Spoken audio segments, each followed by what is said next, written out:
regret it all your life.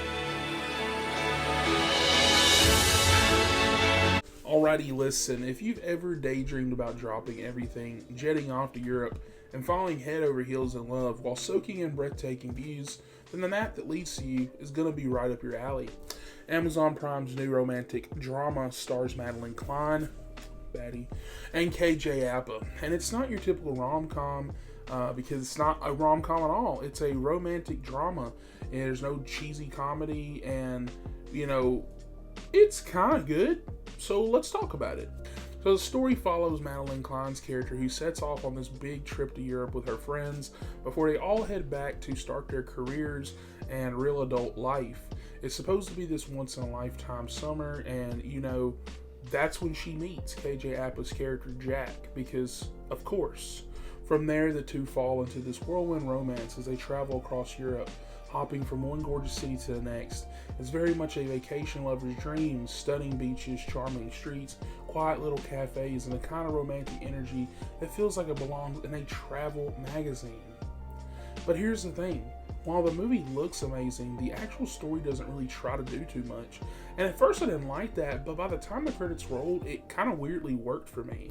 The aesthetic and atmosphere of this film is basically a 2-hour tourism campaign for Europe, and I mean that as a compliment. The cinematography sells the fantasy perfectly. You're basically third wheeling a beautiful couple through gorgeous cities, scenic countrysides, and cozy little spots that you wish you could teleport to. Madelyn, Cline, and KJ Apa have some chemistry. The two carry their movie.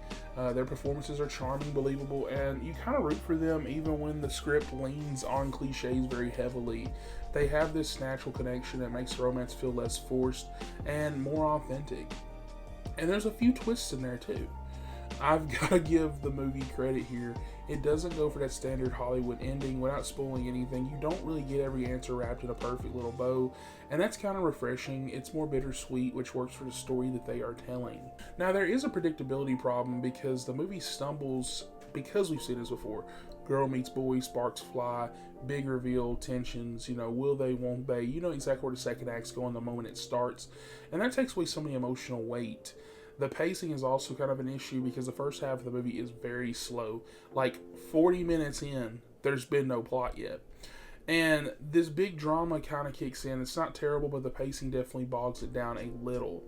But I will say this though, at the end of the day, the map that leads to you isn't groundbreaking, but it doesn't really have to be. And, it's kind of this love story that has a lot of atmosphere and some decent main characters. If you're a romance fan, this is a solid 7 out of 10 experience, but I'd recommend you watching it only if you are not new to this drama. If you are new to this drama, you'll probably be bored. So for me personally, I'm going to land and give this movie a 6.5 out of 10. It's not amazing, it's not bad, it's just nice.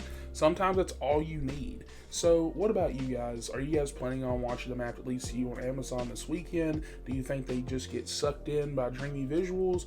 Or does the predictability of the romance turn you off? Drop your thoughts in the comments. And if you enjoyed this review, don't forget to like, subscribe, and hit that bell for more breakdowns. Until next time, pack your bags, get ready for some heartbreak.